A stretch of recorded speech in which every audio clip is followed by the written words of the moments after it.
Benson, I'm a who that. I'm a who that. Long as I'm living, I'm a who that. Lose or winning, I'm a who that. Sports coma, yeah, this is where we do that.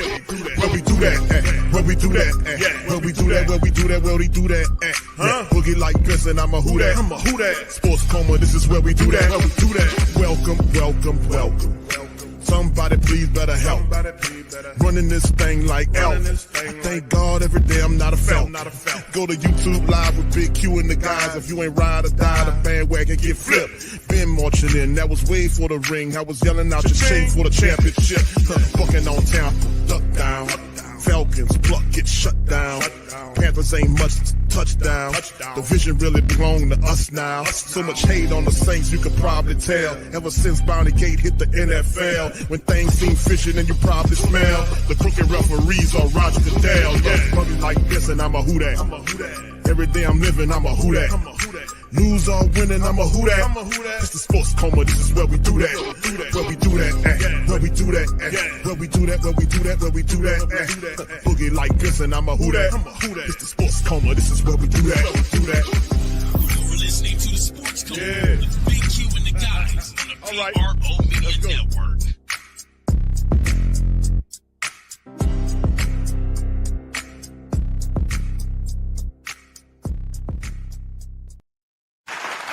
All right. Shout out to the fam. Appreciate y'all for being in the live. Welcome, welcome, welcome. You're now rocking with the Sports Coma with Big Q and the guys, where we have intense, entertaining, educating, and enlightening sport talk from your favorite sports fam. Shout out to you guys. Appreciate y'all for being in the live on this one. And man, this is Humpday Heat of the Saints season, man. We up in this thing. And of course, a lot of stuff hasn't gone exactly where we wanted to go, to be quite honest with you, fam. It really hasn't. But in this broadcast, man, we're going to look at some stuff and just focus on just trying to pick up a win and trying to take a day-by-day or week-by-week approach is all we can do in the Who Dat Nation. You can't default or press the eject button if you're in this thing. You just got to see it through, right? So that's what we're going to do, man. And it's a lot of stuff to see through. So big ups to y'all, man. Y'all hit that like button. Hit that subscribe button as well, man. We up in this installment of Humpday Heat, man. Big ups to the fam. So in this one, fam, we're going to preview. We're going to do a little thing. We're going to check up the injury report from the Black and Gold on this Wednesday report. We also are going to preview the Saints and Bucs matchup coming up, and we need to take care of some business, fam. Really and seriously, we need to take care of some business.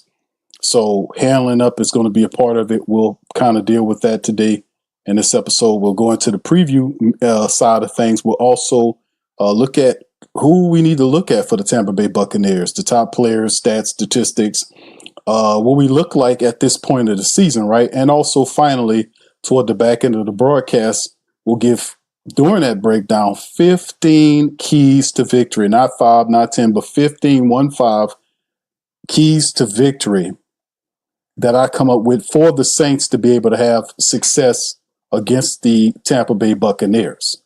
And of course, we'll react to the Mickey Loomis interview that happened. We'll kind of look at that thing and listen to what he had to say about the state of where we are headed in.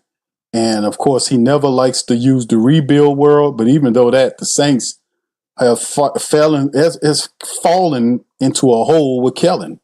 And ultimately, we have to kind of find a way out. So hit the like button, man.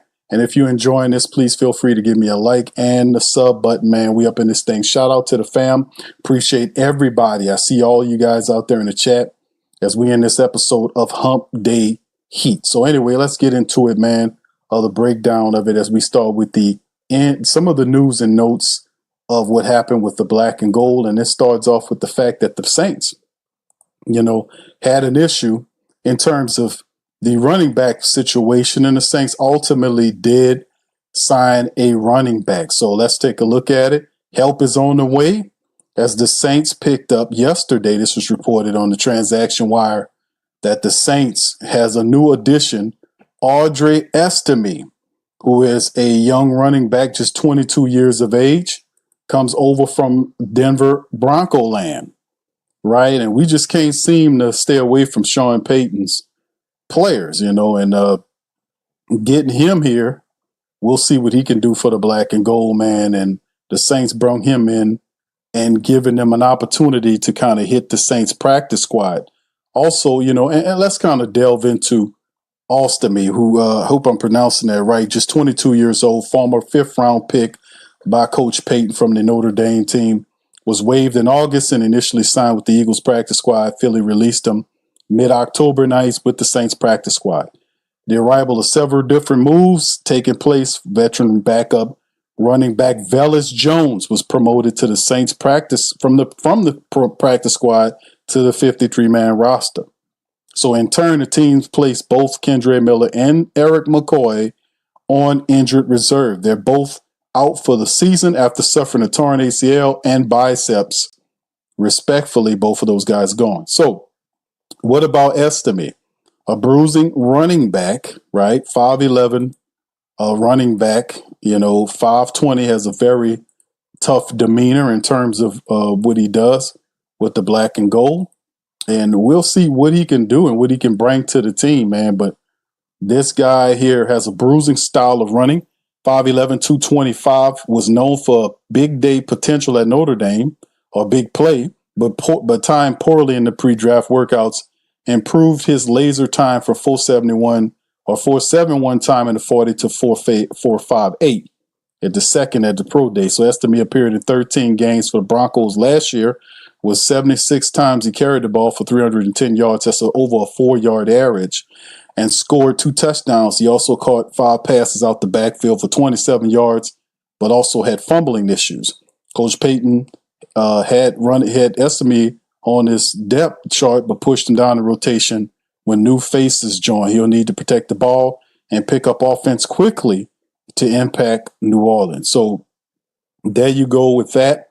And that'll be interesting for the black and golds, adding Aldrick Estime like Velus Jones. We talked about this on the previous screen. We knew that Velus Jones Jr. would ultimately be a guy that the Saints would elevate from the practice squad because Velus Jones is a good running back. You know what I'm saying? So in the wide receiver, he's a guy that adds terrific value to the team. So getting him in here is a positive. Now, Ostame, the 5'11", 225-pounder, runs hard and has some potential. So adding him to the Saints practice squad is a positive move as the Saints get ready to kind of move this thing in the direction. This is the official release right here. Is Velus is added to the – and Velus had a very strong camp and had very positive reviews, was able to make the team because of his good contribution, but very versatile guy, running and catching of the ball, will add an extra layer to the Saints offense if they can take advantage of him. He also can help off kick returns. Remember when Bellis stepped on the scene, and this guy's he's not a scrub. He's a former third round pick. The Bears had him in there. 34 games for the Bears. Started, did some positive thing practice in training camp from us. He has an extensive background in terms of special teams. Played 48 kickoffs for over 1,200 yards on special teams. Averaged over 25 yards on the return game. Also punt returns the ball. So getting Velus Jones Jr. to the active roster, he can make as a running back, as a wide receiver. You can have him in the special teams. So he upgrades the value, so we don't have to play guys back there. And remember, Kendre Miller was doing return work for the Saints on the special teams. We started to see Mason Tipton. We can see Velus Jones Jr. get more of a burn from that position. So that is very important for the New Orleans Saints going forward, right? So that's a few of the moves the Saints have made, man. And let's just keep it going, man, because we got to get smarter and smarter heading into this side of things. Okay, let's kind of look at this article right here. Baker Mayfield blast the Saints before upcoming matchup, says, I don't like them. The 5-2 Buccaneers take on their rivals, and the Saints and NFC South battle coming up on Sunday. And the 5-2 Bucs, are saying they're ready for it. This matchup is also exciting to watch when you have two teams who do not like each other going at it for 60 minutes. The Saints are aiming. That's right. The Saints are aiming to kind of right the wrongs, man, trying to get a win here, right? So we got to do it. The Saints aim for the second win of the season, and the loss will put them at 1-7, almost solidifying their demise for this season. It's no secret the Bucs quarterback Baker Mayfield doesn't like the Saints. Baker first played the Saints when he was on the Panthers. Since then, he's faced the Saints 4 times in 2 seasons with the Bucs, and this will be his 6th time, and he has a 4-1 record against the Saints, right? Mayfield recently reminded the social media about his feelings toward the Saints, right? And it hasn't been, he said, it hasn't been exactly clean play when we play him. Not much else to say the fact that I don't like him. Mayfield said in the past that he believes that this is, quote, passionate rivalry, end quote, and it doesn't matter how good or bad the teams is. Either team has a chance to win when they meet. We also have seen blowouts, as evidenced by the Bucs' 51-27 smashing of the Saints last season.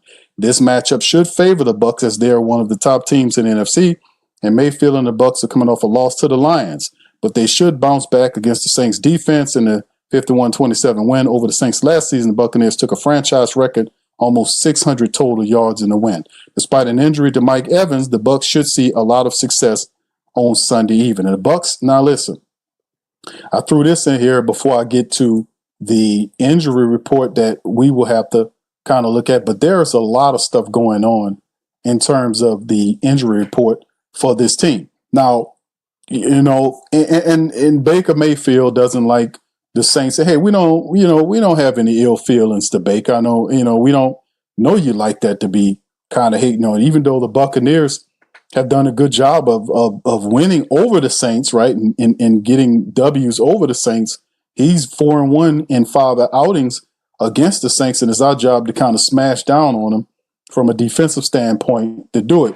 My thing is, I think the defense, even though it gave up 200 yards rushing last game against the Bears, if the offense could do something, if they could just study on the 2 plays that they struck downfield with and had success, this could turn into different because the plays are there.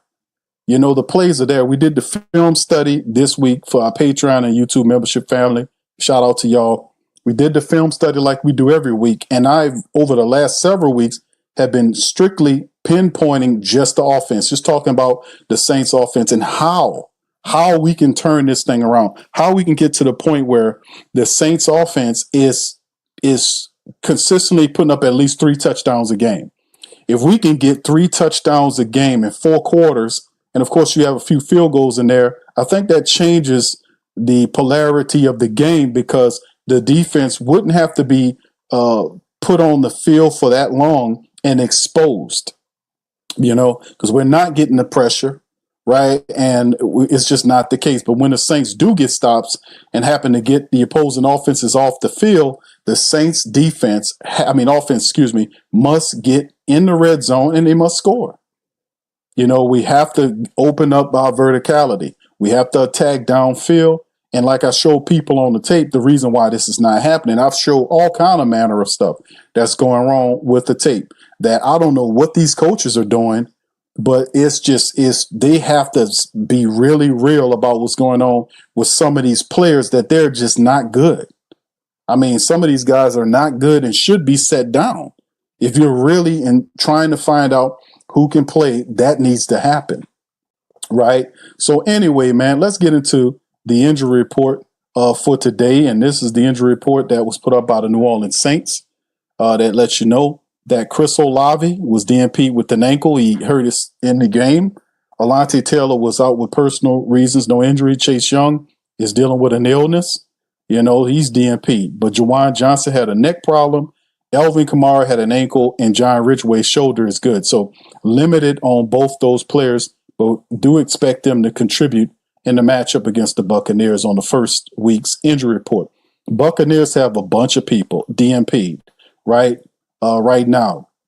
Banged up. Levante David is knee issue. He's DNP'd. Emeka Ogbuka, the wide receiver, has a hamstring injury. Bridgewater got something wrong with his teeth.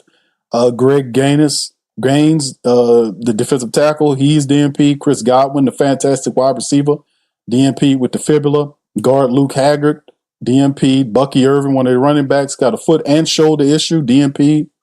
The defensive back, Christian Eisen, knee issue, DNP'd. Hassan Reddick, one of their pass rushers, ankle knee, DNP'd. Marquise Watts, another linebacker, he was out for personal reasons. And Antoine Winfield, at best defensive back, had a toe issue. He was DNP'd. Now, this could change as we get into Thursday and Friday, some of these guys could go from DNP to limited. And ultimately, I don't think all these guys will be out, but I think some of these guys will play. We shall see. But also in the rest of it, guard Ben Bredesen, shoulder was limited. Delvin Cope, the tight end, was limited. Michael Jordan, the guard, knee, limited. Baker had a knee issue. He was limited. Zion McCollum had a thumb. He fully practiced. And Josh Williams, the running back, had a concussion, but he fully practiced as well. So this is just what this is. We will maintain and monitor for the rest of the week and see exactly what happens with the black and gold in terms of their injury situation. But the Buccaneers are facing quite the dilemma with all these guys. And like I said, I don't anticipate all these guys to remain out. Eventually, I think some of these guys will return to action. All right, as we kind of press on and get into the rankings through 8 weeks of NFL football, family, through 7 weeks, actually, we're in week 8, but through 7 weeks, Saints 1-6, Bucs 5-2, top of the division, night and day, bottom and top, best team in the division versus the worst team statistically. And you can see it statistically. Scoring average, Saints averaging 18 points a game. That's not going to cut it. 29th in the NFL. The Bucs are averaging almost 25 points. That's 13 in the NFL, right? Big difference. Opposing scoring. The Saints scoring 18 points while giving up 27 points a game. Won't cut it. That's 27th in the NFL. The Buccaneers are doing their thing right now. And what is that? And that average is all jacked up. But the scoring average, the rank, as you can see there, it's just the opponent's 26.6. I don't know what that is for the Buccaneers. But outside of that, obviously, that's not correct. But you go into the total offense in the NFL rank. The Saints are putting up almost 298 yards a game. That's 24th. The Buccaneers are putting up almost 339 yards per game. That's 14th in the NFL. 339 yards a game, really, and that's quite a lot. Now the rushing attack for the Saints is right at 100, which is 23rd in the NFL. The Buccaneers not there. 99.6, which is 24th. So the Saints got them in that lone statistic. But look at the passing attack. Saints averaging 198 yards a game through just throwing the ball, right? Altogether. 24th in NFL, the Buccaneers are 240 yards, 239.3, which is top 10, ninth to be specific. The total defense right now, Saints giving up 336 yards a contest. That's 19th in the NFL, tied for 19th. The Bucs giving up 328, which is 17th. The rushing defense, Saints surrendered 129.4 a game, which is 24th in the NFL. The Bucs are stopping you. They keep you under 100 yards a game, which is 11th in the entire NFL. So the Saints don't already run the ball already, but the Buccaneers, that's their speed. That's what they do best, is move the ball, kind of do their thing, throwing the ball and kind of stopping you with the run. So they're doing a really solid job there. The passing defense, Saints secondary surrendering 206.3, which is 12th in the NFL. The Buccaneers are giving up 229 flat, which is 21st in the NFL. You can see the punt right here, the Saints averaging 4 yards per punt, which is 6th in the NFL. We're not turning into anything. The Bucs at 4.2, just a little bit higher at 5th. Kickoff return right there, Saints at 24, which is 29th in the NFL, 24.2 by the Bucs, which is 24. The Saints on the plus the turnover margin, you can see they're +1, which is tied for 12th in the NFL. The Buccaneers are +4 in terms of the turnovers and 7th in the NFL. Per time of possession, Saints averaging 28 minutes a game. The Bucs slightly ahead with 30. The Saints 12 touchdowns, Bucs with 19. The Saints have 55 penalties versus 46 here in the NFL. So you can see a lot of really awful stats here, which explain, statistically speaking, while the Saints don't look, they're not really that good from an offensive standpoint. And like I said, man, when you take a look at the Saints on film, you can see it all. You can see why certain running plays don't work. You can see on plays that have potential, one guy will miss a block. There was a play where Brandon Cooks had an opportunity, just throw yourself in front of the linebacker, just trip him up. If he stopped Edmonds, who was coming over on a play. There was a toss play to the left side, and it was with who had the ball. It was Rashid Shaheed. It was a handoff to Rashid Shaheed toward the left side, and he had Kelvin Banks Jr. out ahead, and there was one guy out there. Kelvin got him. All Rashid had to do was get to the left of Kelvin Banks and go from east to west to north to south, and that was a touchdown. What happened was Cooks was on the field for whatever reason. He's out there for a blocking down. They had Edmonds coming across, and Cooks looks at him, doesn't do anything to block him, kind of reaches out an arm to try to stop him, and then didn't stop him. And Edmonds ended up crossing the field and tackling Rashid Shaheed from while he was transversing to go. He was going east to west and caught him before he got north to south. If Cooks makes that block, Rashid gets a touchdown. There is many plays offensively when one guy doesn't do what he's supposed to do, and it suffers the play. And we pinpoint that constantly to show you how wretched and how terribly inconsistent the Saints people are on offense. Now, they're inconsistent anywhere, but they get the focal point on offense because they're not scoring a lot of points. They're not moving the ball enough, and they're not doing what they're supposed to do. Play calling is a part of it. Execution is a part of it. Individually speaking, guys are missing blocks. Guys are falling down on the field. Guys are getting stood up while they're trying to block. They're not. It's just a lot of foolishness, and I don't believe in that they'll be able to fix this, because I've shown on Patreon for the last 3 or 4 weeks over and over again repeat offenders, the repeat offenders, the consistent mistake makers on a team, and they keep doing the same thing, which means that either they don't see it or they're incompetent and they film study. I mean, let's just be honest, because you can't keep rolling these guys out here and they keep doing the same stuff. They're not making the blocks. They're not shedding blocks to get to the second level, to get the linebackers like you see your ops doing. It's just poor football across the board. Now, it's just a lot of stuff. We dig into it on that Patreon, but that is my estimation. What I see is just totally repugnant. But anyway, getting into the breakdown, man, and we're going to go through the 15 things, but let's kind of absorb some of the statistics right here, shall we? All right, so the quarterback, Baker Mayfield, who doesn't like you, according to the report, y'all heard it, I just read it, has over 1,700 yards passing the football, has a high completion percentage, 64.1, doing a phenomenal job in moving the ball, 7.2 yards through the air. He averages 242.4 yards per contest. He's doing a really phenomenal job. He has 13 touchdowns. Baker has 13 touchdowns against just 2 interceptions. He's 6th in the NFL when it comes down to, with yards. He's 13. I mean, he's He's 6th in the NFL with his yards, right? 6th top in the NFL. He's 6th in touchdowns, and he has 2 interceptions, and his rating is 11th in the NFL, which is 63.5. So Baker Mayfield's playing very good football right now. He's playing very good football against the Saints. I mean, against the NFL, period. But this is the thing. He's the star. He's the guy, the star of the straw, rather, that stirs the drink for the Tampa Bay Buccaneers. It's Baker Mayfield. But not only is he throwing the ball well and making good decisions, Baker Mayfield is also a really good scrambler too. He averages about 22 yards per game in scrambles. Right now, through 7 games, he has 158 yards off of 22 scrambles. And every time Baker scrambles, he averages 7 yards a scramble.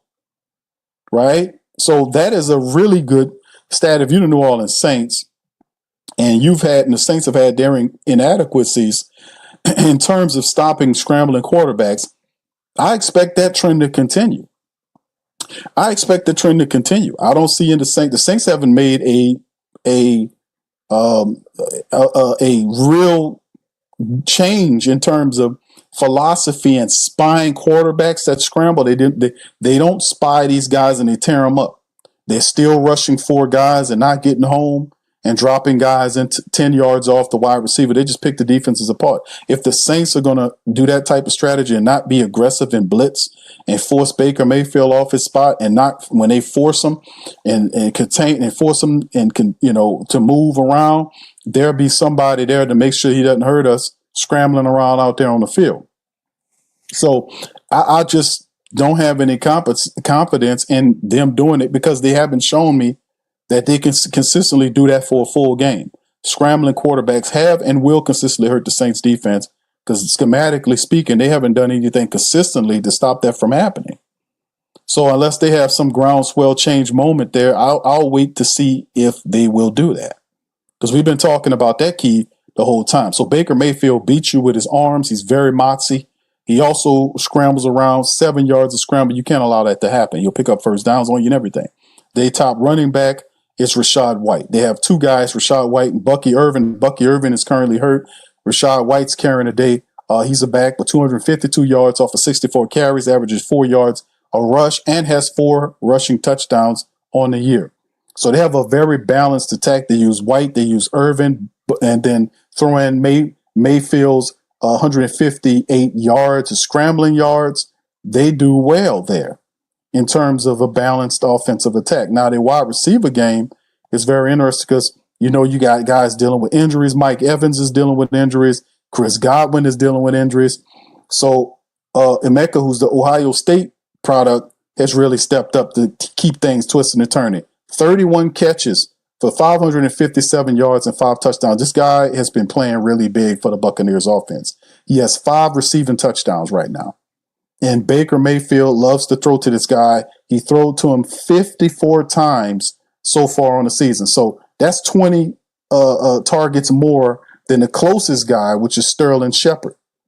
So he loves throwing to Emeka. Emeka's a big physical wide receiver that can go up and get the ball. And he's averaging 17 yards a catch. So Baker loves throwing to the guy. So we have to be able to watch that as well. And Kool-Aid's going to be tested again in this game. Sterling Shepard's a speedster. He has 27 catches off of 34 targets. Pretty good. 267 yards, and he has a score. He averaging 10 yards a catch. Cade Otton, a big tight end, doing this thing, 22 grabs for 231 yards. He's also averaging 10 yards a catch.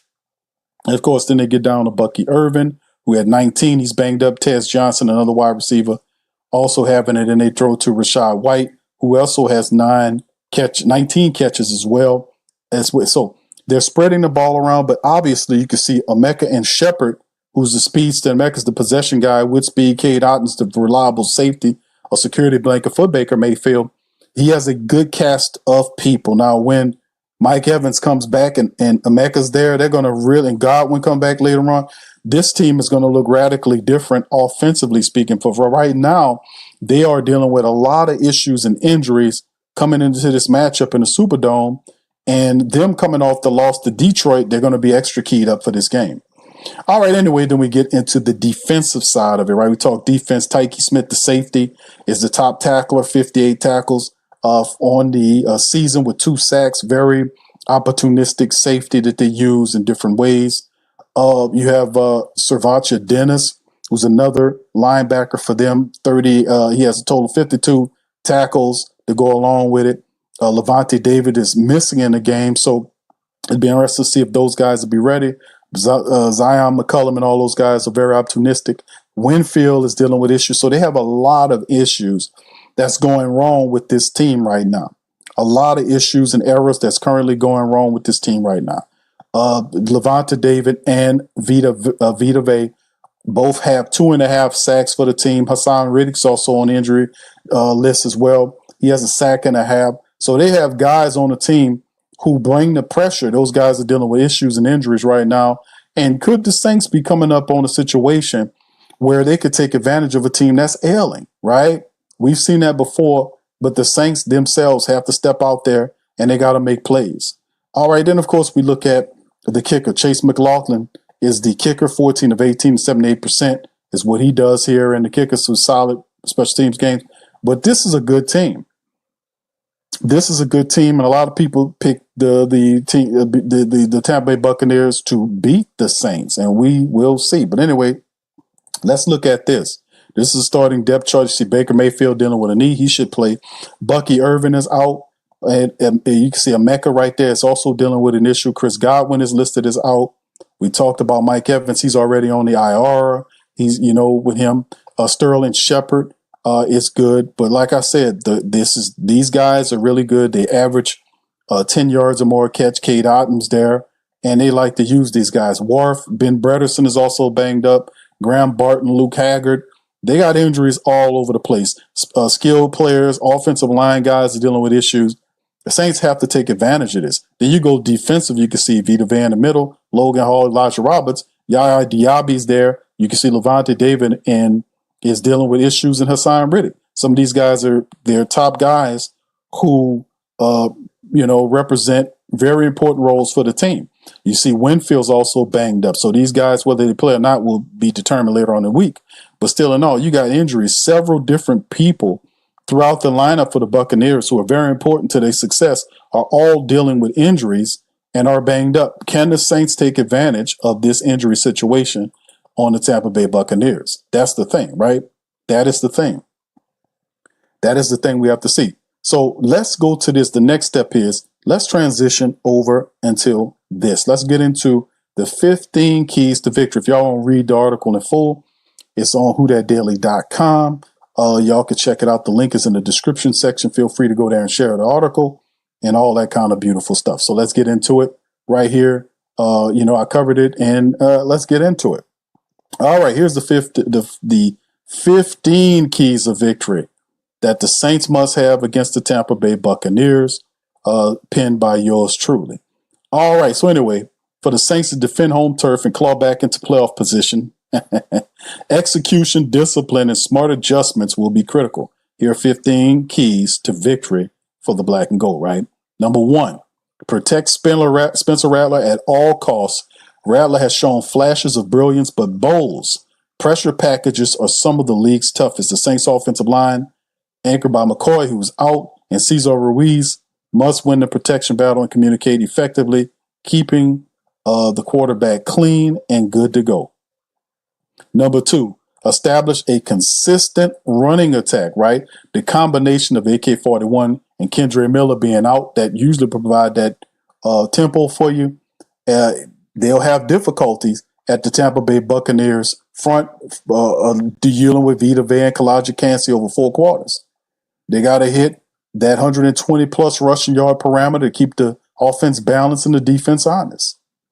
Number 3, use AK-41 as a receiver. Kamara is still the most dynamic weapon. Expect swing passes, quick outs, and screen plays that exploit mismatches against these linebackers. If Kamara gets 7 to 10 touches in the air, the Saints offense will find its rhythm. That's another thing we can use, and I've talked about that, using Alvin Kamara as a wide receiver and Taysom Hill as a running back. Put those guys on the field at the same time and allow the defense to think about it. Number 4, quick passes to the passing game early. Quick passing game early. Simplify Rattler's reads, slants, outs, hitches to Olavi, Shaheed, and they can counter some of them blitzes and build some confidence and create some early momentum. Some flash plays to punch at Tampa and get the Saints dome into it early so we can get this stuff going. So we need to really get that and just really get at them. We have a lot of our players. Olavi's dealing with an ankle right now. He should be good. We'll see. But you still have Rashid Shaheed. You still have Alvin Kamara. You have Taysom Hill. We have playmakers that we should be able to exploit and help us out in this situation, right? Number 5, win the turnover battle. Saints defense thrives when creating chaos. Force turnovers, then capitalize. This will be crucial. Saints have struggled in turnover margin this season. Flipping that script could change everything. We need to get more turnovers, and when we get the turnovers, the Saints need to convert on them. Baker Mayfield, right? Contain Baker Mayfield scrambles. We just talked about that. Mayfield's second chance throws have broken defenses all season long. Chase Young and Granderson got the rush with lane discipline and not over pursue. Keep Mayfield trapped in the pocket where he's far less dangerous. Not only with Carl Granderson and Chase Young being in that pocket, the Saints must also scout him. So when you contain him, they want to try to put it. If you cannot run that type of unit if the front 4 aren't having containment. You can't do that. And that's far too often what I see with this Staley defense. They're trying to rush 4s. These guys are not getting home, and they're not rushing or blitzing with discipline. They're outrunning their lanes and creating escape lanes for quarterbacks. And you cannot run that style of defense without putting a spy right there. They want to drop the linebackers in coverage and try to cover up the field in this zone, looking all this foolishness. But at the same time, allow the center of the field to be, to be open for exploitation by Baker Mayfield. That's a problem, right? Number 7, clamp down on when Evans and Godwin are out of the game, so that don't matter. So we have to kind of participate in a realm where the wide receivers, with them out, we have a Shepard and a Mecca. These are the 2 guys. We don't have to worry about the likes of those other guys right now. With them being out, we have to use our defense to be able to cover up these 2 guys because they're doing the work of those guys, to be honest with you. With both Evans and Godwin out, what's going on? You're seeing the fact that Emeka and Shepard are playing in their place and having success. Emeka is a guy, he loves to target. He's a big wide receiver that's making these catches, averaging 17 yards a grab down the field. Sterling's another speedster. They're doing the Evans and Godwin role, which is how I kind of worded that. And that's what they're doing. So they're still, these guys are, as young guys, or, guys, Omega's a rookie, but the other guys, Shepard's been in there before, but they are fulfilling the roles of Evans and Godwin that we've seen in the past. We have to be able to be smart about that and cover that up. Pressure Mayfield from the interior. Brian Bresee, Nate Shepard got to collapse the pocket from inside. Baker struggles when he can't step into his throws. That's how you force him into turnovers. Avoid self-inflicted wounds. Penalties, drops, missed tackles have cost the Saints multiple games this season. Tampa feeds off those mistakes. Stand disciplined, especially in the 3rd and short and red zone situations. It's non-negotiable. We have to, cut that out. Number 10, convert into the red zone. Field goals won't cut it, right? We have to be doing a better job about this thing. We can't allow this to happen. And we have plays, and like I put that Pete Carmichael thing up there is because that's what the Saints special teams almost look like in that red zone situation. They look like that. It's the Saints red zone situation almost appears like what it was when Pete Carmichael was there, having these issues, not knowing how to use your personnel, right? Kamara, using Kamara wide, putting Taysom Hill in the power looks as a running back, not as a quarterback. Taking advantage of the mismatches any way you can with Juwan Johnson, who must catch the ball. Touchdown win division games. This stuff when you kicking field goals is not going to cut it. Controlling the clock is bullet point number 11. Saints must dictate tempo and own time of possession. Long methodical drives not only rest the defense but frustrate Tampa Bay's pass rush. A 33-minute possession target should be the goal for the Saints. Execute on special teams. Field position, hitting yardage matter in these low-scoring division battles. Blake Gruppe's accuracy will be key to the game. You can see Kroger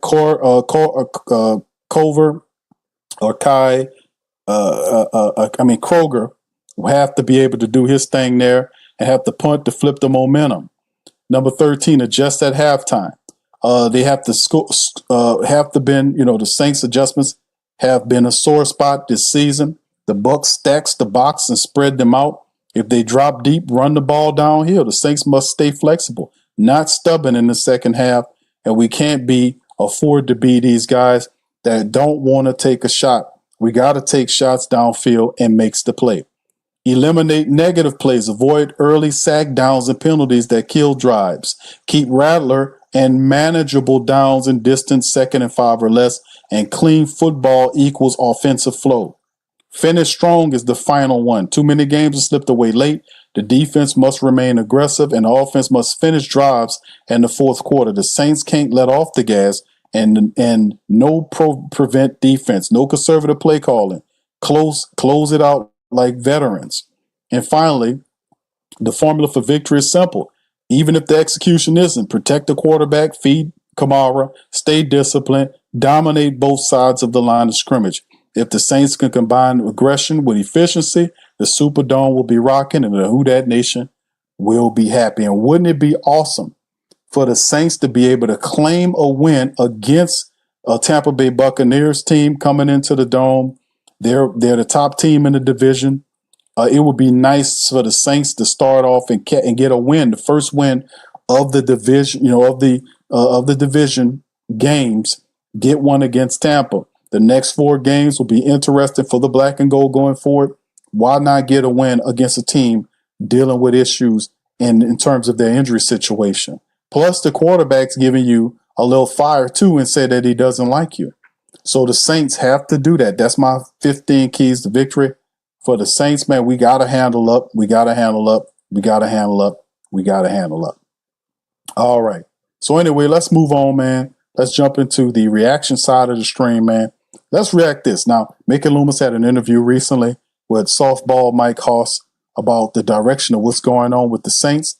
And I want to hear it, man. So I'd like to hear it go. Here you go. Y'all put one in the chat if you can hear. The official tailgate of the New Orleans Saints, Mike Hoss, along with Mickey Loomis, Executive Vice President and General Manager. And we talked at the start of the season and now 7 games in. And let's get the obvious out of the way. Of course, 1-6 is not what you wanted. It's not acceptable. It is a given as we move forward past that. No, it's not where you wanted to be.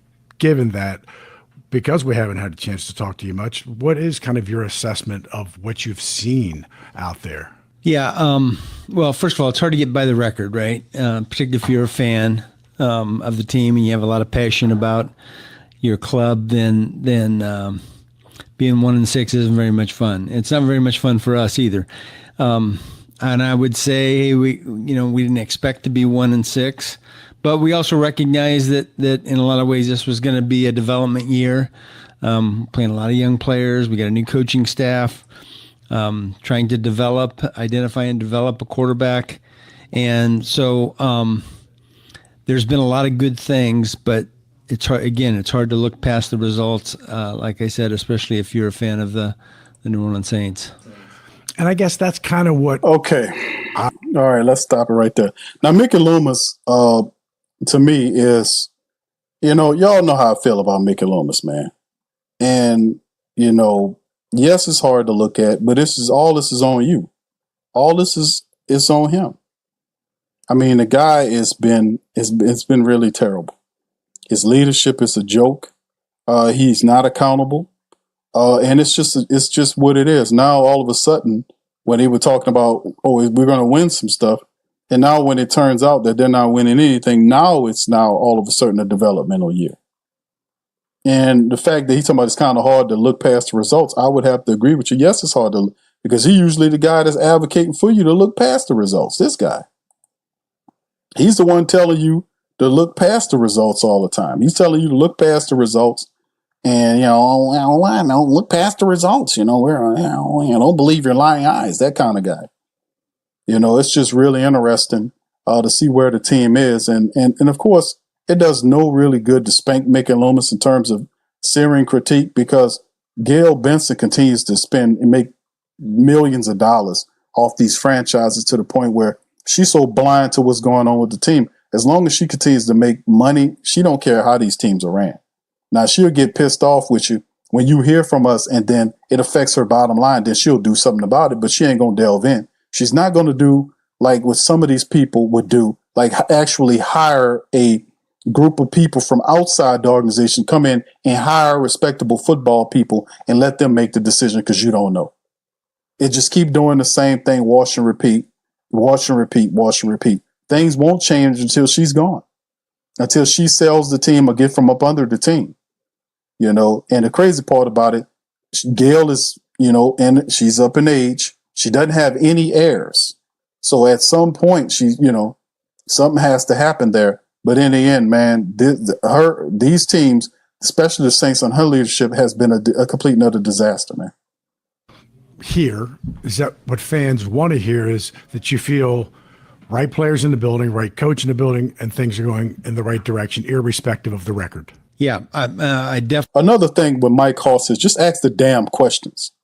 The thing I don't like about this guy when he asking these questions is stop trying to soften it for Mickey Loomis to answer. Ask the question and let him answer it. You don't have to soften it up and and that's the thing I despise about him asking these questions. Because we know you work for the team, but do you have to be a complete Saint shield? Do you have to kiss Mickey Loomis's ass to ask questions? Just ask the question and let him answer it. You don't have to lead him with well, we know this and we know. Shut up. We don't need your commentary. Just ask the question. You're not going to ask the tough question anyway. Just ask the question, man. I definitely think the right coach is in the building. Absolutely. I love the staff. I love the things that they do behind the scenes. I love the deep thinking, the intelligence of the group. I love the way that they're approaching each week. Look, we're trying to get better incrementally and not take steps back.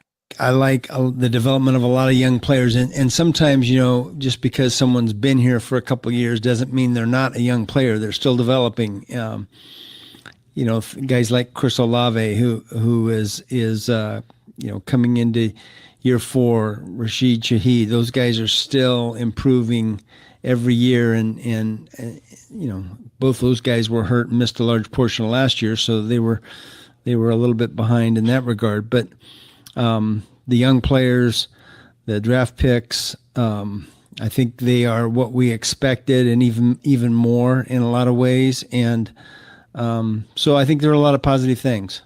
It just feels like it was destined that you were not going to get to see a lot of your starting offensive line from what you had in training camp. I mean, you had the one game in Buffalo for a half before Caesar got hurt, and then, man, so tough for Eric McCoy. And I don't think people, they understand, but you can hear it in Kellen, and you can hear it just from offensive guys. Well, just ask the question of the communication that the center has of the offense. Yeah. Yeah, you're right. One of the over the years, typically you can count. That wasn't on, even a question. Your offensive line remaining pretty intact throughout a season. They become the basis for your entire offense, and in a lot of ways. And I don't know that I've experienced this many injuries in the offensive line as we have the last 2 years. Don't know that there's a particular reason for it. But it's happened. And for Eric, I feel really, really bad for him. See, this is what I'm saying. This is what people think. Mickey Loomis has dementia. Because the reality is, you don't know why they're getting injured. You got a full Saints staff right there, and you're supposed to be doing everything you can to fortify the offensive line with depth. That's what it is. It wasn't just last 2 years. The Saints been dealing with injuries with the offensive line the last 3 to 4 years. So how do you pinpoint the last 2 years? Because that's probably as far back as your memory goes. You don't know, and you the general manager. If you don't know, then nobody knows, bro. You're supposed to be one of the top men. You're the top football man, according to their asses, in that building. And you don't know why the injuries are accruing? The injuries are accruing because of many different reasons. In particular, the Saints coaching staff, in terms of its health staff, is suspect. It's a suspect health staff. It seems to be doing a little bit better now, but still in all, we've been talking about them needing to improve the health staff, which brings in new philosophies and new ways to keep players healthy. You supposed to been studied. We've been talking about the health staff. The Pelicans were dealing with the same stuff. It's not an isolated situation. The health staff has been a problem over the last 4 years or more that we've been dealing with issues collectively. Hell, Eric McCoy done missed 24 games in the last 4 years. He's breaking down. How do you don't know this? That these players, a lot of these players, man, play a lot of games in the NFL. It's a physical sport. Let's keep it honest and let's be real. McCoy's play this season wasn't all that good, and he was supposed to be healthy. There's on tape. I've showed you guys on film of Eric McCoy this season, where Eric McCoy's getting stood up. He's getting pushed back. He's not getting any movement. He's getting pushed down. And I'm like, what's going on? And remember last year, same things were happening to him when he was healthy. And I was like, is this guy healthy or what not? But you see it, the progression when injuries start hitting players. You're supposed to see that and start drafting or doing something where you're bringing in veterans to get ready for it, because you can see it all. It just doesn't pop up and it's here. It's signs all over the place. The same way you've seen that Paul Kendre Miller was unhealthy. They had to draft Devin Neal as a insurance back for him was the same mood and thinking that you were supposed to apply for Cesar Ruiz and Eric McCoy, because those guys do get banged up. They get hurt, and you have to fortify the depth of the offensive line. We were talking about this for the last 2 or more years because we've seen what was happening to these players. I literally see the decline in Eric McCoy's game. He's not dominant like he used to be. He's nowhere near what he used to be 3 years ago. These injuries have taken a mighty toll on Eric McCoy. Watch the film and see. Just like people were seeing, we didn't see Cesar Ruiz at first. I'm telling y'all, I'm seeing what's going on with McCoy. It's a progressive downgrade. These last 2 or 3 years on him have been catastrophic. His game is diminishing before your eyes. He's not the same dominant McCoy that we love. No disrespect, but it's on tape where you getting stood up, getting pushed up. The guy stood up McCoy and pushed him back with one arm. One arm pushed him back into the back of his running back and destroyed the play. And he was getting moved around in that game. I showed it to you on the tape. I seen one play look so bad I thought it was Penning on the play and was calling out Penning, had to apologize on tape that it wasn't Penning. It was him getting pushed up in the line. So like I said, it is not the same. You have to see that, and you have to take advantage of it. You got to draft. All these players eventually, injuries and age take their toll. It's a different level of decline, but a decline nonetheless that as a general manager, you're supposed to see and prepare for. Really bad for him. He's one of the top 2 or 3 centers in our league. He does everything the right way, and so for him to get hurt, that's difficult. Obviously difficult on him, difficult on our team. But I know this: he'll bounce back from it. He'll get that repaired, and he'll be as good a player as ever afterwards. Similar situation with Kendre Miller, who was not an injury situational problem in college at TCU. And I did have the knee where he missed the national championship game. But other than that, it was a game here, 2 games there. I mean, he was not an injury situation. He just can't catch a break. Yeah. Look, Kendre was doing a fantastic job. Came into training camp with a little bit different purpose and maturity. I thought he was doing fantastic for us, and we saw on the field a lot of things that we expected when we drafted him, and so it's difficult to see him have a setback like this and an injury. But again, he'll bounce back from it and be stronger than ever when he comes back. For Spencer Rattler, it's tough to, now that we're where it is 7 games in, it's almost on a week-to-week basis. You have seen kind of progress. This game was probably, the Chicago game was, from a turnover standpoint, he'd been so efficient with the football. How do you, when you're looking or grading Spencer, you have to take it all into account, but how do you look at him? Yeah, I think particularly with quarterbacks, is every experience is a learning experience, and I think they just have to go through it.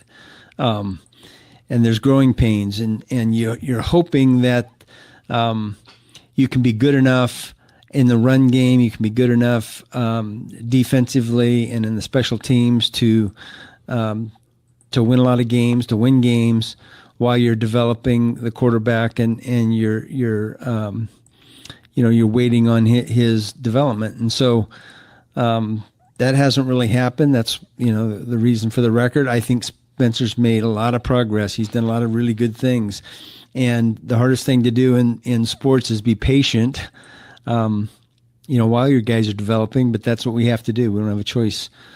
Well, we don't have a choice because of the drafting of what happened in the flittering away. See, this is the thing. The Saints don't have the right to ask the family members to be patient because of what they did. They wasted the last 4 years of this team away. Just wasted away. Just wasted it the hell away. And for them to ask you to be even more patient is really interesting to me. For that they would keep asking, y'all got to be a little bit more patient, all this kind of stuff. But the thing is, nobody's going to be patient for bad football. It's just not going to work. Nobody wants to watch or wait for bad football to happen, to sit up and watch guys not know how to block, not to do this type of thing.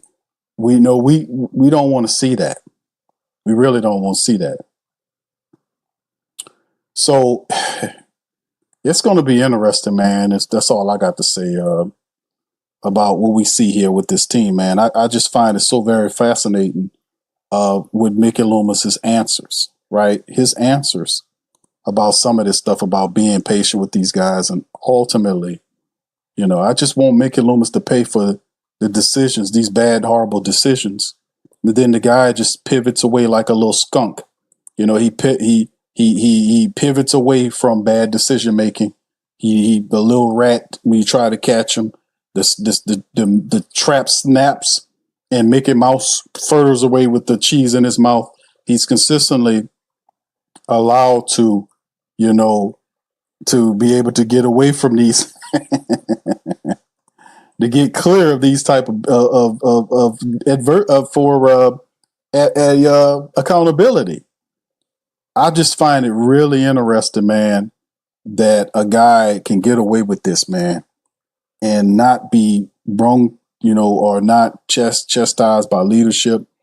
I just think it's real funny how all this seems to happen. I just think it's really funny.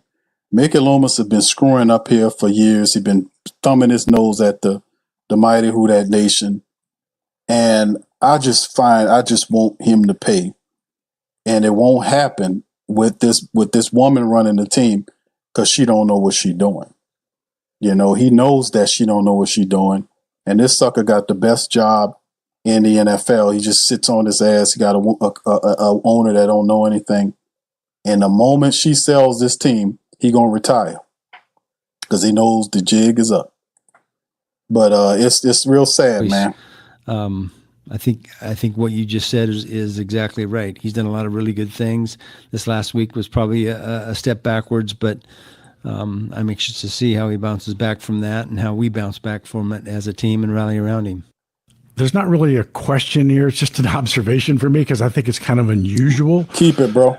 Spencer, assuming things stay the same, will play his 15th game on Sunday. It'll be the third game against Tampa Bay. So basically 1 every 5 games he plays Tampa. He's not played Atlanta at all. He's not played Carolina at all. You are the last team to play a division game. You were the last team to play a division game through week 6. It's kind of, it's a little strange. I mean, again, there's not really a question other than that it's just a little kind of weird. Yeah, that's a little bit unusual. That has nothing to do with nothing, bro.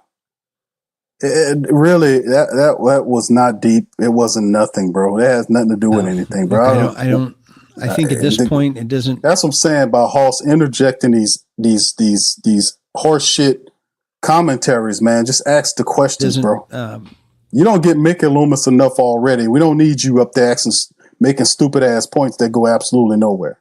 We don't need that, bro. Who our opponent is, we're trying to develop ourselves and we're trying to get better each week, regardless of who the opponent is.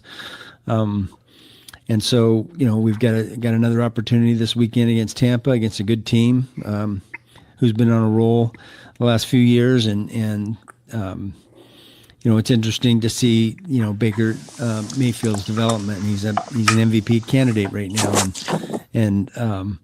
but he went through his struggles the first few years. I think we've got a lot of examples in our league right now between Baker Mayfield, Daniel Jones, Mac Jones, Sam Darnold, guys that were high draft picks. All quarterbacks you missed on. Struggled at times early on with their original team, and have turned around and overcome all that and found success as they've developed. And it's a good lesson for all of us in our league. That's a good lesson for you. So instead of effing around with Derek Carr, you have other guys out there you could have signed that could have helped. Baker Mayfield was a guy out there. They got next to nothing. They got him for less than a quarter of the contract that you gave to Carr.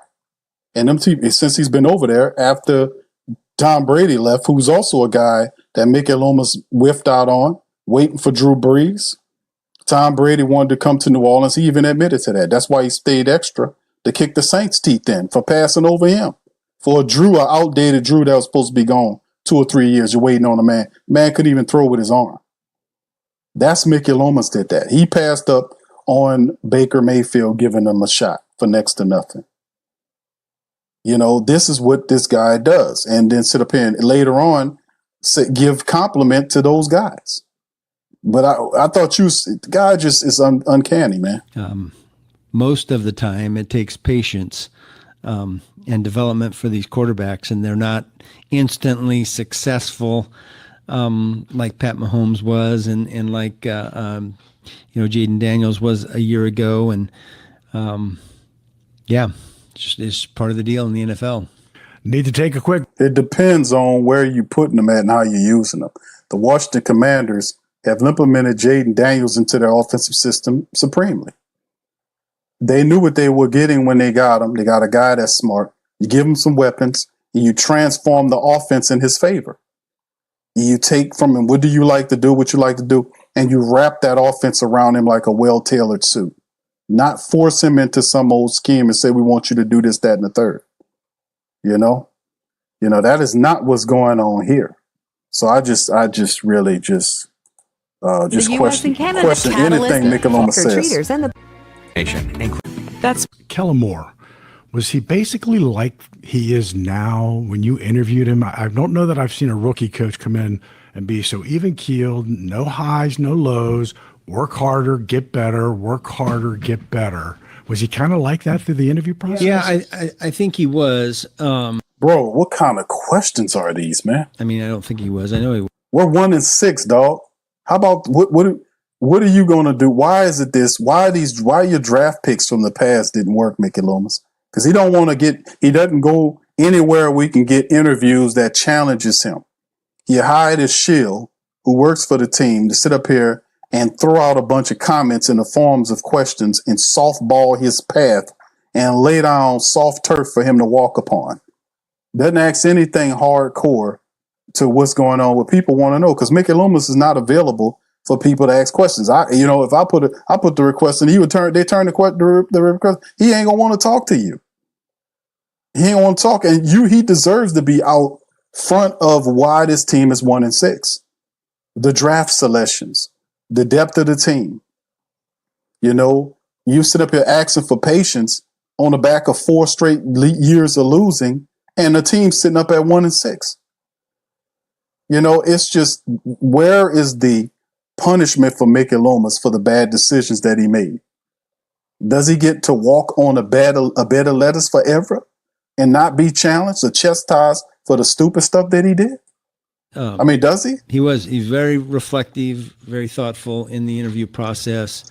I felt like he had pretty good control of his emotions. You get in those interview situations and look, you want the job, you're nervous, and yet I didn't see any of that. It was very much the demeanor that he displays now. And even look, he gets the job, and a month later,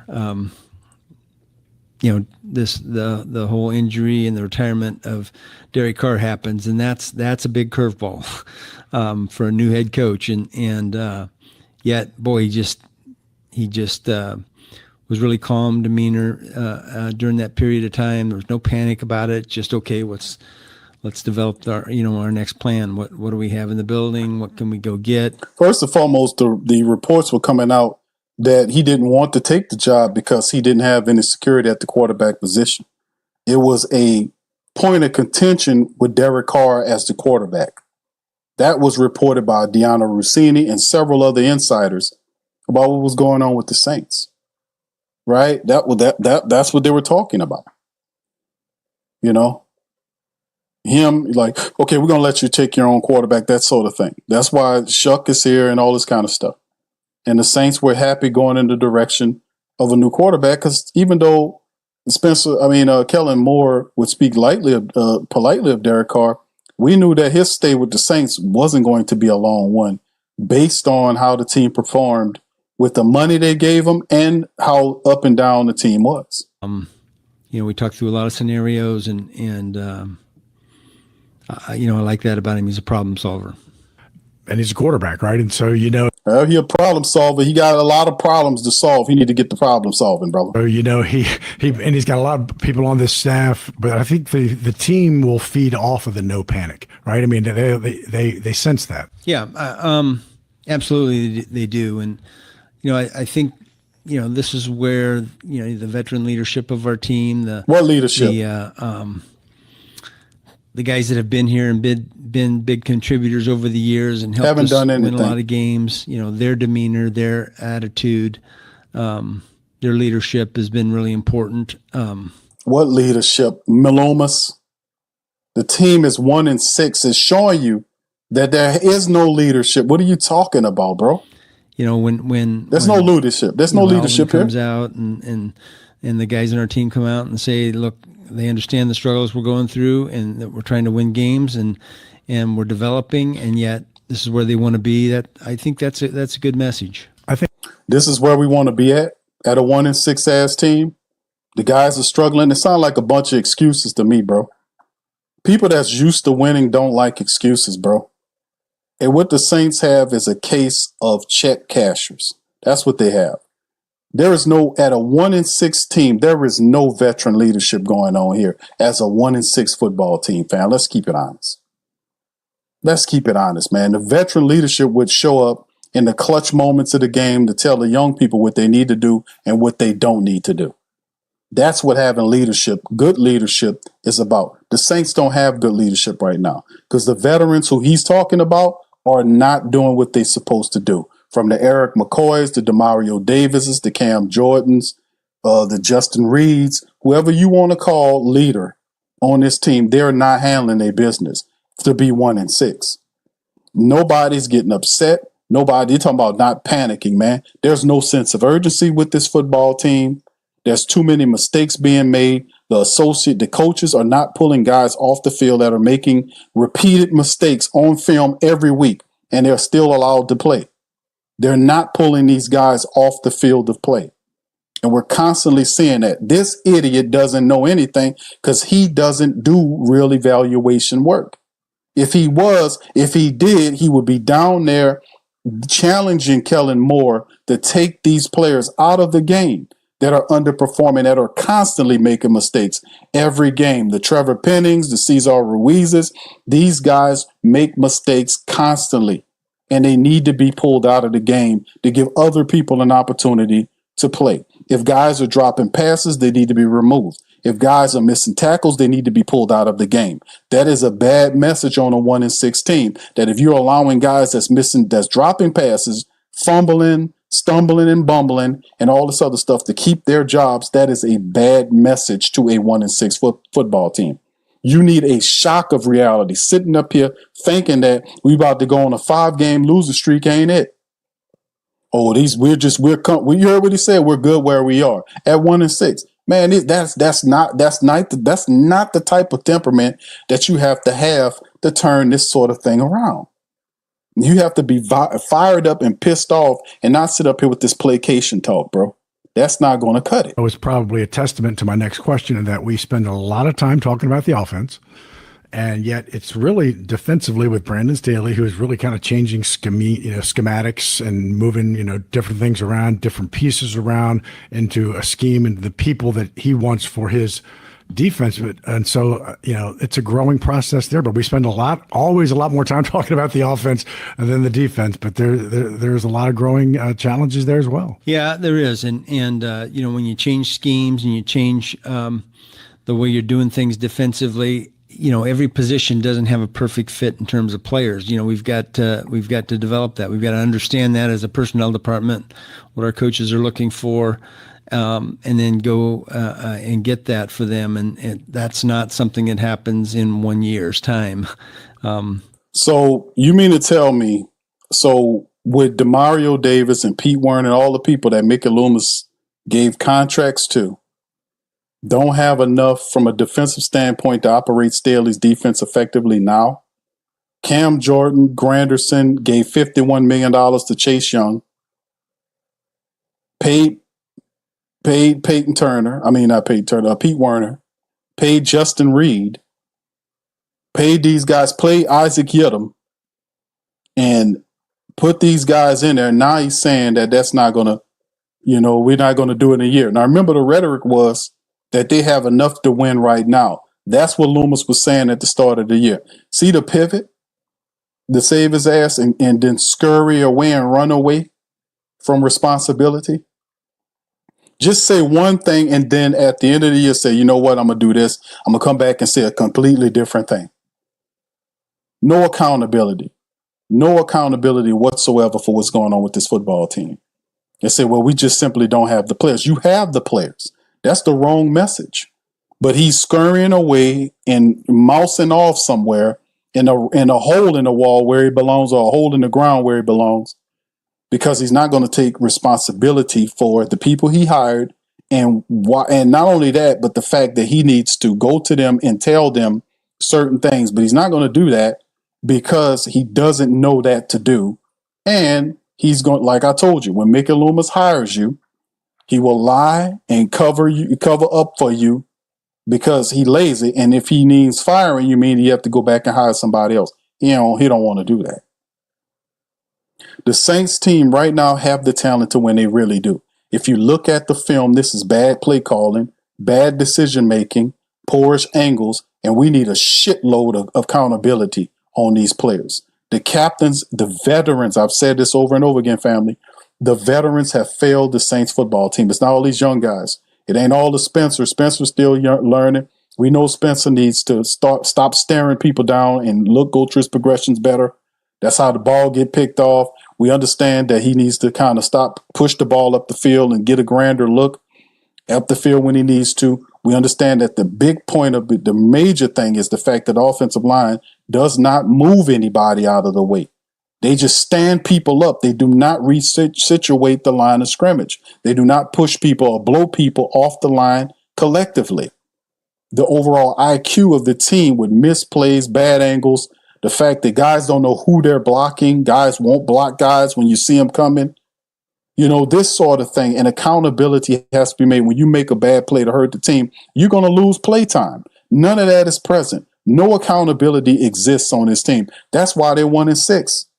That's why it's 1-6. How are guys that's constantly blowing blocks, dropping passes, still are able to continually gain play? I don't care who it is. If they're hurting the team, they need to be set down. That's how it's supposed to be done. I don't hear this loser talk about all this stuff. Pressure needs to be put on. They're not going to panic. You need to panic. You're 1-6. There's no sense of urgency for this team. They moonwalking their ass into a 3-win season.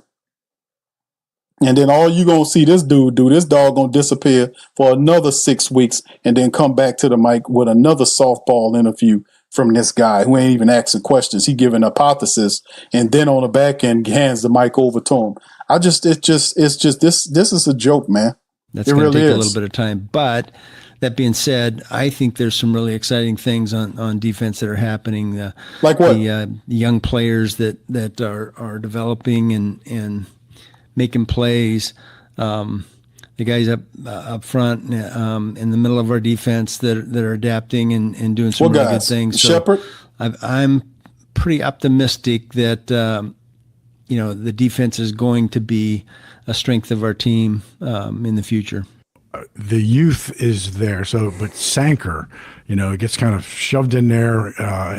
Probably, I think he had one defensive snap in week 1, and then he's been pretty much a starter since week 2. He must be, and then the pick in week 4, fumble recovery week 5. Yeah, it's unfortunate that Julian was hurt in that first game, because I thought he was doing some really good things and providing some really good veteran leadership for us, and some really top flight play.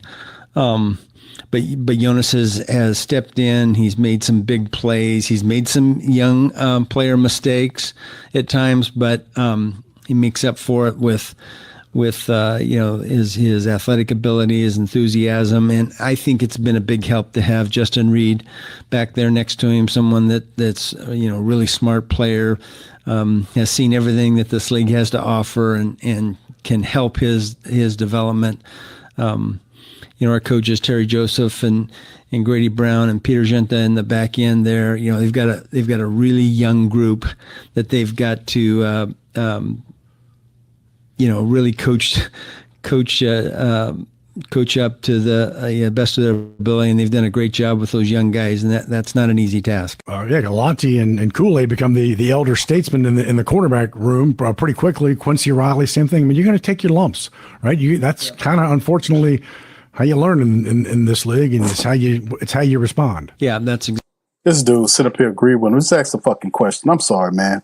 It's just the offense, the young players, man. Like I said, credit to the young people. All of the young players, the Jonas Sinkers, the Quincy Rileys, even Kool-Aid to a degree. We mess with Kool-Aid. We talk about Kool-Aid McKinstry insofar as, how he been getting beaten and knocked over, and a couple of games he'll show up and all this kind of stuff. That's, of course, a part of the pattern. But shout out to the young people, because the young guys, they are doing a stellar service despite the fact that these veterans have failed them. These veterans not doing what they're supposed to do. So the young guys have been a bright spot because the veterans have not been anything. There's been nothing. These guys are just collecting checks. This have to stop. These guys have to know that they're professionals. Juwan Johnson got to catch the football. Olavi had a good game. He needs to do more of that. We need to get Rashid Shaheed open, and that needs to be the focal point. We need to fix these things that happen. These things keep happening every week over and over again. We have to stop this, man. We ain't just talking about the development of young players. We're talking about veteran people taking bad angles. Veteran guys not doing what they're supposed to do, not being a good example. That's what we're talking about. This is not going to be talked about for real. Because, every corner in our league, every safety in our league is going to get beat, and they have to pick themselves up and go on to the next play and get over the last one. And, that sometimes takes a little bit of time. And again, I think our guys back there are doing a really excellent job.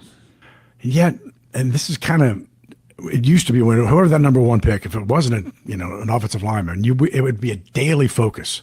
I mean, we hardly talk about Kelvin Banks and Fuaga, right? I mean, they've just kind of moved in like have been there for 10 years. I mean, which is a testament to, man, great picks. You must be just thrilled with how those two guys are evolving. Well, yeah, we're definitely excited about the players. Part of that is just, the O-line play didn't have a lot of stats that are, evident each week. But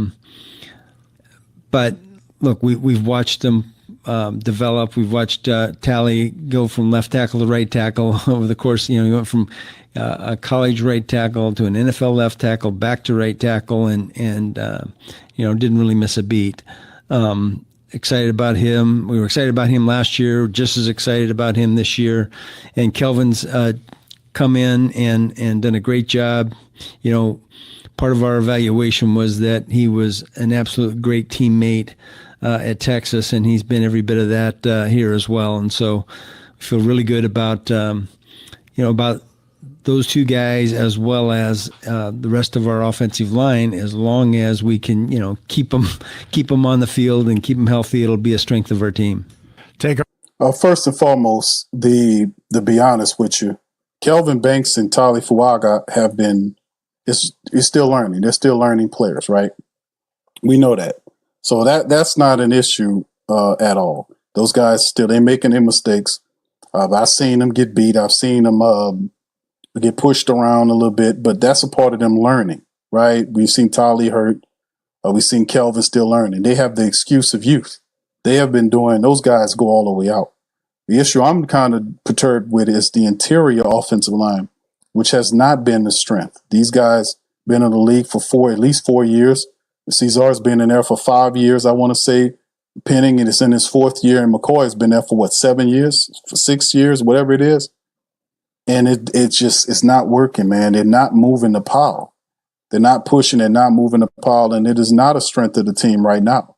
It is not a strength. It is a major weakness that every damn game almost Spencer Rattler's flushed out of the pocket and they got to do QB rollouts because people getting pressured to inside to the pocket to flush them out. So they got to roll them out to give them an opportunity to make plays up the field. So I mean, yeah, he talking about in the future. Penning is not going to be here next year unless this idiot signs him back. Cesar Ruiz is a mistake. He is a problem. He is awful. He's terrible. He's not good at all. Cesar Ruiz is a problem that they refuse to look at. McCoy has missed 24 games in 4 years. They need to be able to find a reliable replacement for McCoy because he's trending down, just like Ramczyk did. You got to pay. Guys start getting hurt, and then they get hurt again, and the next thing you know, they ain't get hurt and miss a couple games. They get hurt and lose, maybe out for a season, for half a season. That is a telltale sign. You got to pay attention to the warnings when they come to you. And this idiot's so blind, he don't see none of that stuff. But it's a reality of where we are as a Saints organization because this blind bat running it, man.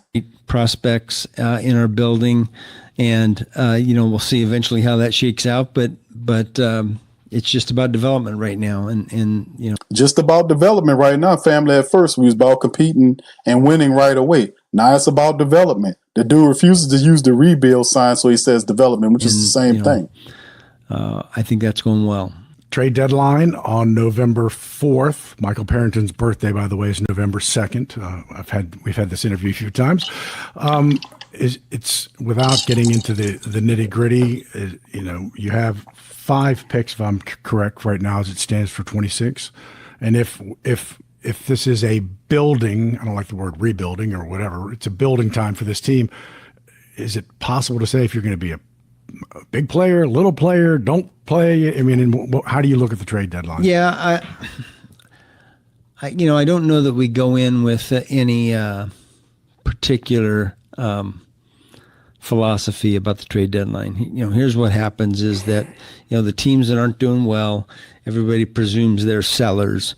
And the teams that are doing well, everyone presumes that they're buyers. And so, we obviously have been the subject of a lot of rumors. And I'm assuming, and we have gotten a few calls about different guys. And look, we'll look at each, we'll look at each thing individually. We'll discuss it. But I'm not in the, I don't think we're in the business of trading away good players unless the deals are just too good to refuse. Yeah, I think I'll just leave it at that. Would you like more than 5 picks? Well, everyone would like more than 5 picks. Absolutely. Unfortunately, they don't give them away. You have to give something away to get them, right? We're a long ways away from the draft, and where we pick and how many we have is yet to be determined. Give me a sense of what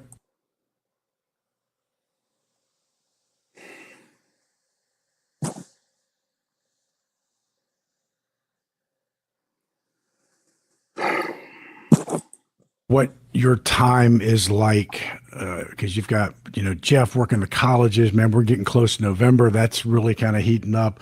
You're with Michael Parrington and Kai looking at the pro personnel and what trade deadline or just, getting better. And then with Kellen and what's going on with this team right now, how is your time divided? Yeah, well, there's not enough of it. That's for sure.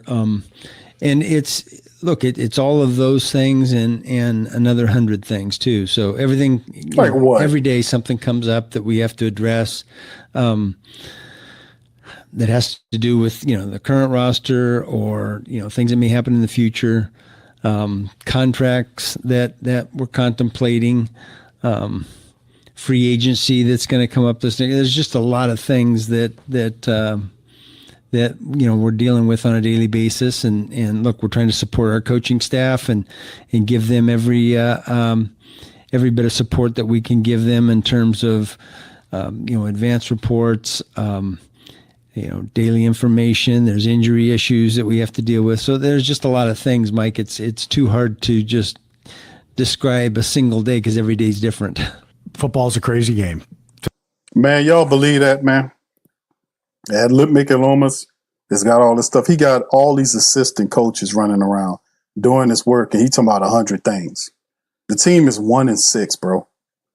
What are you talking about for future? We know that's not what you do. You're not a futurist. You're not a person that look at the future.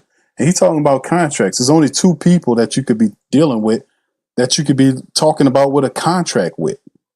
There's only really two people. And that's what, Chris Olave and Rashid Shaheed. I mean, those are only two ones you're going to talk about in terms of giving contracts right now. I mean, seriously, what you talking about, bro? What else is you doing? Because you're talking about advanced reports, advanced scouting reports, the ones that they don't read. That's why they 1-6. Supporting the staff. How about getting them to be accountable, bro? Instead of sitting up here and forming a bubble of protection around the team and they failing. Do y'all put in the chat Y or N if you believe Loomis or Mickey Loomis? Put Y in the chat. If you don't, put N in the chat. If you believe what he's saying, talking about he this busy, that guy ain't doing nothing, man. Your thoughts? Have you seen the highlights? How did you watch Denver Giants? How did you digest that? A span of 38 seconds, 1 second, playing so well, and it'll be a good challenge for us and a good opportunity to measure ourselves. So I'm looking forward to it. Good luck to you, as always. Appreciate your time. Thank you. All right, that's Mickey Loomis and softball Mike Hoss, man. Boy, you won't talk about some BS. But this is where we are as a team right now, family, to be honest with you. And I know it's not a good place, man. A lot of people, including myself, are not liking what we're seeing here between these two teams. We're not liking what we're seeing with the New Orleans Saints organization. And that's the freaking VP/general manager person who we don't know if he's going to be a player at the deadline. They're looking at sign. We know there are reports that Chris Olave, they're working on an extension with Chris Olave to make him be here for several years. We know that Rashid Shaheed's also a guy that's up for a contract. So, I mean, in terms of what's going on with the Saints right now, and me picking this game, I'm going to let y'all put it in the chat. Do you think the Saints will win? Matter of fact, we'll roll out the vote poll, the vote poll on who you guys think who will win this Week 8 matchup. And this is an incredibly difficult season on many levels because the team has so much potential. If we would just learn faster and the coaches would do what they're supposed to do insofar as removing people from the field when they're not making blocks, making these guys understand what they're supposed to be doing, because I know they're making a lot of mistakes in practice, despite the fact they're telling us they're having good practices, and then they come out into these games and look like this. It's the leadership, the veteran leadership of the team has really let us down. They're supposed to be coaching young personnel in the clutch moments of the games of what to do and what not to do. And there were several times during this season where clutch personnel, when clutch plays presented themselves, and those same veterans failed the Saints by drop passes, missed blocks, missed tackles, all this stuff, and have contributed wildly to a 1-6 campaign. It has been very distasteful to watch this brand of football, and it is completely a joke and a laughing stock to listen to Mickey Loomis talk about the New Orleans Saints and prospects of the future. We'll see, man. All I can say is that in this matchup, despite the injuries that Tampa Bay have, they're banged up, nicked up. We're in the dome, but the Saints have not used the dome in a way where it is bringing them success. They don't start fast enough. And when they're slow and stumbling and bumbling, they don't implement a 2-minute offense to gain rhythm. The personnel is questionable in certain areas, like when you got a stack box, they run into the box as opposed to audibling out to a pass to attack the blitzing defense. Just commonsensical, intelligent play calling offensively or defensively. Switching out and coming out of the 4-2-5 situation when we're not gaining pressure. Mixing up the man and zone coverages so we don't, so we can at least kind of give the quarterback a speed bump or a hiccup that he got to process. Getting a little bit more blitz heavy to knock around the quarterback, bring him down, and these sort of things. I have not seen enough of them. The Saints had 2 really positive offensive series last game, but did they study that enough this week to be able to kind of reproduce the success that we've seen in those two touchdown drives against the Bears? Did they do enough? I don't know.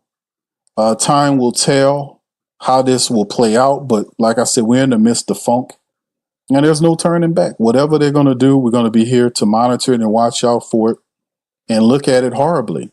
At the end of the day, this is one of these seasons we're in for a tough season. We're already 8 weeks in, fam, and it's not been a very joyful season. Sit up here at 1-6. It's not easy to sit up here and do these broadcasts, but at the end of the day, unlike my team, I won't give up. So at least as a vet, I can at least be that example to those who are watching, is despite my team at times appear to have given up, I refuse, and you refuse to give up, because you are accountable, you are respectable, and you are special. You're awesome. So with that being said, man, listen, I'm going to get out on that. Y'all do me a service. Hit the like button. If you're on Twitter or X, give me a retweet, please. Instagram and all the others, give me a like and a share as well. And big ups to the fam. Appreciate y'all, man. Y'all check out the Pro Shop. Links in the description section. Also, if you want to check out the film work that we do every week, check out patreon.com/the Pro Media Network, or join our YouTube page. The link is in the description section. All of them are.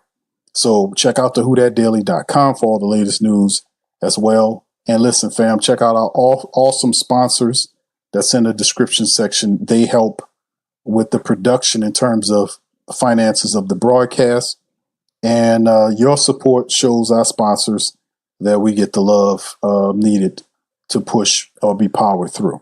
So with that being said, I'm going to get out on this broadcast, fam. Y'all have a wonderful rest of your night, and I shall holler at you on the next broadcast. Much love.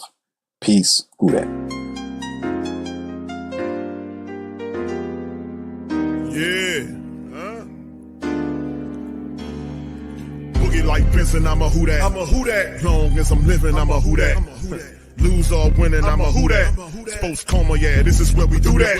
Where we do that, where we do that, where we do that, where we do that, where we do that, Boogie like Benson, I'm a who dat. I'm a who dat. Sports coma, this is where we do that. Where we do that. Welcome, welcome, welcome.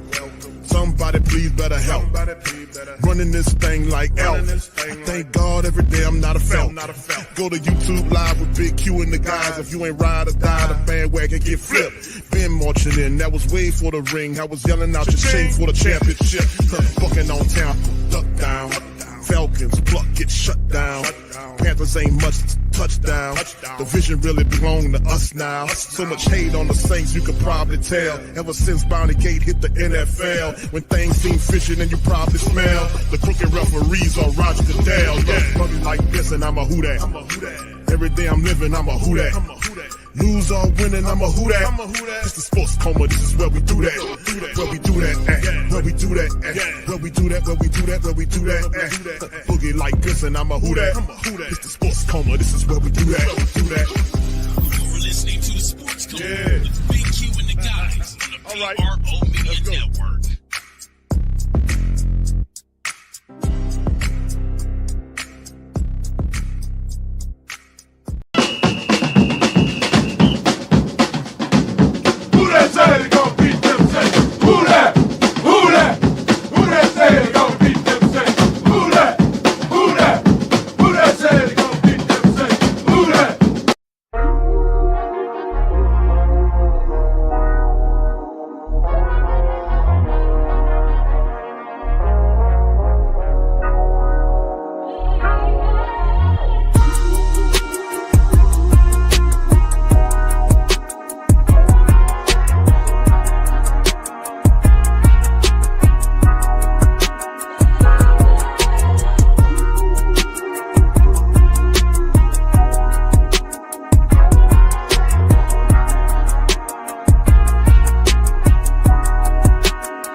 Whether you're catching up on Saints news at Jackson Square, checking Pelicans scores in the Garden District, or staying updated on LSU while grabbing coffee in the French Quarter, there's one place that keeps you connected to everything that matters in our city.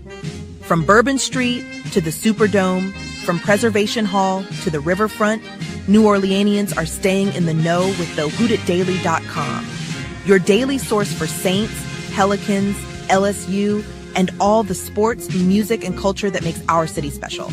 At work downtown, at a game in the Dome, or just relaxing by the Mississippi, wherever life takes you in the Big Easy, you can stay connected. Because when you're from New Orleans, you don't just live here. You stay in the NO. That's stay in the know. Visit the WhoDatDaily.com and never miss what matters most to Who Dat Nation. Stay in the NO, you stay in the know. Welcome to the Pro Shop, where we create authentic NOLA-inspired clothing for men, women, and children. From Saints jerseys to Pelicans gear, everything's crafted right here in New Orleans. Whether you're shopping the Pro Shop, the Pel Shop, or the Pro Shop Kids, we've got your whole family covered with genuine merchandise that represents our city's spirit. Check for links in the description section below.